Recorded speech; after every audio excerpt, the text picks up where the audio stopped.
air signs, Gemini, Libra, and Aquarius, Ascendant, Sun, Moon, Venus, Rising, and those of you cross-watching, welcome to your Tarot Love Messages. Today we're going to take a look at and see what is this no contact, no communication period about between you and your person, what's going on with them during this phase. What is their silence telling you? You know, why is it that they're distant, acting cold, or why they're pulled away? There is going to be a part 2 to this reading as well, and in part 2 of the reading we're going to explore the messages in a little bit more detail. So it is going to be a continuation, but a little bit more in depth as to what's really going on between the two of you in this situation. And part 2 of the reading is going to be made available via the extension link below.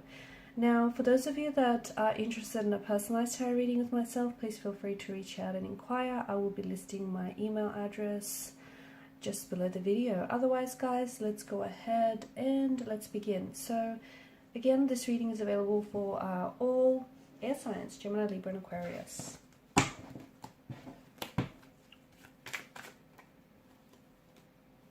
Okay, this card sort of flipped over.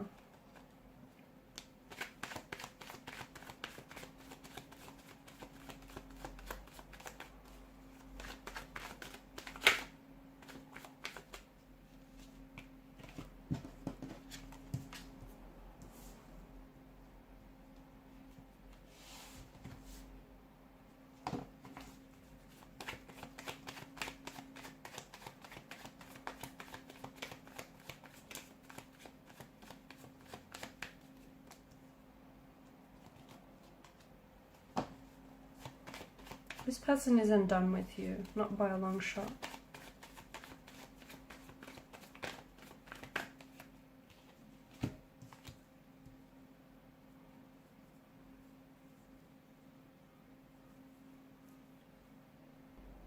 Okay, this person is...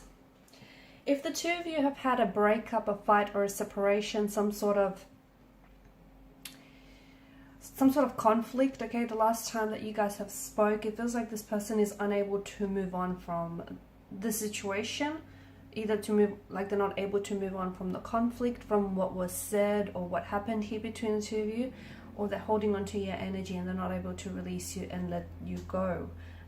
And notice with the Four of Pentacles and the Four of Pentacles imagery, sorry, notice the way that he's clutching onto the pentacles, onto the coins so tightly. In fact, he's restrained from acting. He's restrained from doing anything because he is holding on so tightly to his worldly possessions here. So this is what it feels like your person is doing. They're holding on to you.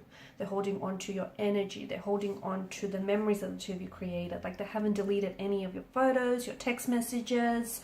They're holding on to every little bit of... just every little bit of thing that reminds you, that reminds them of you here. They're still invested. It feels like your person is still invested. And even though they're not communicating, or even though they're not talking here, it does feel like they're a little bit bitter. Let me tell you that. It feels like they're hurt, they're wounded, but they're also quite... They could be very immature here, as in, you know, this person is going through some emotions, but instead of talking to you about it, it feels like they're kind of taking the time to either indulge in a pity narrative or just, you know, pull themselves away and sulk. So it feels like with this kind of energy, I'm just seeing that this person feels like they cling. It's like a very clingy and a very suffocating kind of energy, and it feels like this person is holding on to you. Okay, this is why I don't see this being over, not just yet, not the way that this person is holding on to you. There's also something you've gifted this person. It's like a little, I don't know if it's like cufflinks or a little, it's like a ring or some sort of jewelry or something small. I don't, it could be it's something small that they're able to hold in the palm of their hands. This is something that they treasure and cherish, okay? This is something that I feel like this person wears often, and they do so in order to feel, you know, closely connected to you. I'm also seeing that with this person, there's a lot of likely issues of insecurity and fear being involved here. And if this person doesn't take the time to untangle some of these issues, then it could very well sabotage or jeopardize this connection here. They're holding on to some sort of... Okay, I'm getting the message they're holding on to an ex, which I think you represent the ex here, because I think for a lot of you there's been some sort of conflict, there's been some sort of turmoil, turbulency, a disconnection, a breakup, a separation, some sort of argument, disagreement. You know, things got a little bit loud here, things got a little bit uncomfortable, and it feels like this person is still holding on to an ex, so the ex returning into their life, or they're holding on to a grudge, and that's interesting. It would make sense if they're still holding on to a grudge as well, because I see that being an insecurity in their energy. I see them being very jealous and very bitter as well.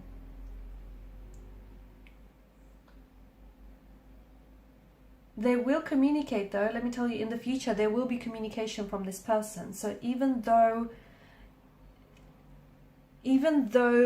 you guys are going through something very uncomfortable or something very strange, weird or awkward, I'm seeing that you guys are going to come into alignment with one another in the future. Okay, it may take longer than you may have wanted it to, or it may take longer than you might have imagined it, but it just feels like they're trying to go over the struggle of the 5 of Wands situation between the two of you. It feels like this person, what they're doing right now, I see them sort of battling with themselves. Their head and their heart are at war with one another. Their heart says they want you, their head says don't call, don't text, don't communicate. I'm also seeing that this person is very busy during this time, and I think this is a coping mechanism. I think this person is someone who's afraid to face their emotions. They're afraid to sit with their feelings. I mean, a lot of people are, right? It takes someone who is emotionally mature and emotionally intelligent in order to be able to navigate those, you know, emotional kind of territories. But I see that this person needs to sit down. They need to confront their emotions. They need to sit with their insecurities. They need to untangle some of the knots on their insecurities, because if they don't, it's going to continue to affect your relationship with them, and also all future relationships as well. And perhaps even like it might extend beyond romantic relationships. So they need to do some work on themselves. But I feel like their way of, instead of dealing with what's really the issue here, why they're feeling so jealous, insecure, so bitter over you and over what's happened here, they've instead thrown themselves into this very busy, hectic schedule. So they may be taking on more hours at work, they may have taken another job, and this is avoidance. This is what that is. They're avoiding dealing with their feelings. So yeah, this person, anxious, avoidant. I don't know, I'm getting like, in one way, I'm getting this person might have an anxious attachment style, but on the flip side of the coin, I'm getting an avoidant attachment style as well, which is really interesting. But it just feels like, yeah, this person is very busy, or they're coming across being very busy as well. They're acting cold, they're acting distant, because I feel like this person is just trying to understand themselves or their emotions a little bit better. But at the same time, I don't think that they want to give too much away with the the High Priestess energy. This person is purposely coming across as cold and distant, but there's so much going on underneath, below the surface. There's just so much going on with them emotionally. They may also purposely be trying to appear very busy on social media, because they know that you're going to sneak a peek every now and then. So this person is purposely trying to, you know, seem busy, seem like they're happy, they're having a good time. Now this is all a facade. This is all, you know, an image that they want to project to you. So, you know, don't be fooled. Don't look at that and think that they're happy and doing well without you. They're not. They've got a lot of inner turmoil that they're dealing with. There's a lot that they're not processing, that they're running away from. But I think this person is coming across as a little bit bitter, jealous, and insecure, and because they're coming across as, you know, this way, they're trying to project that onto you. So they're trying to get you to feel jealous or feel insecure about yourself or about this situation. So do not fall into that trap. Okay, it's not worth it. They still care about you, of course they do. They feel like I mean, with the Star card, this person feels like the two of you were destined for one another. They felt like there was something very special about you and something very special about the two of you had. So I think this person is having a hard time grappling with the fact that they don't have that anymore, okay, or grappling with the fact that, you know, that they may have stuffed things up or whatever has happened here. This person has a hard time not, you know, understanding exactly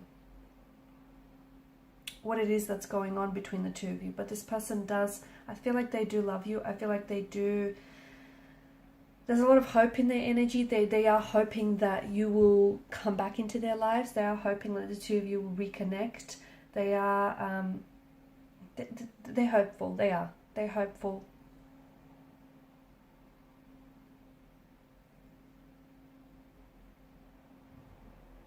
They're holding back though. They still very much feel connected to you. And like I've mentioned, there's some photos, or it could be like a photo frame. I don't know, it's something small. And they hold on to this because there's a sense of hope. It instills a hope in them that the two of you will come back together, that the two of you will work through, you know, this. They feel like you've represented such an important time in their life because they've crossed paths with you, and they feel like you were a blessing, and they felt like you've helped them with so much personal growth and development. They also feel like this person is an optimist, let me tell you, and they feel like anything is possible, and their heart is full of hope. Their heart is full of hope that the two of you will work it out. Even if they are being immature or acting insecure, they're still optimistic. There's still room for optimism in their energy. They still feel as though, you know, the two of you, there's a magic about you. There's a magic about what the two of you have had, and they want to recreate that. They're kind of waiting for you. Are they waiting for you to make a move? I'm not sure. They're waiting for you. We'll explore what that's all about in part 2 of the reading. But honestly, they felt like you were a dream or a wish come true, and that you've lifted them up to the highest of highs. You were such an inspiration, or you still are such an inspiration to them. I see that they've bettered themselves because of you. You've made them change their ways, or you've made some very significant changes in their life. I see that you've transformed this person a lot. Wow, honestly, I don't think you realize how much of an influence you are on this person's energy. And you still continue to be so, trust me. Okay, so in part 2 of the reading, we're going to explore, because I see a lot of communication in the future. I see messages pinging back and forth. I see a lot of contact communication. For those of you that are doing long distance, I see air travel in the cards. This person might be coming from overseas or from at a distance to see you. Okay, I see that like someone's bridging a distance, closing the gap, whether physically or emotionally, verbally.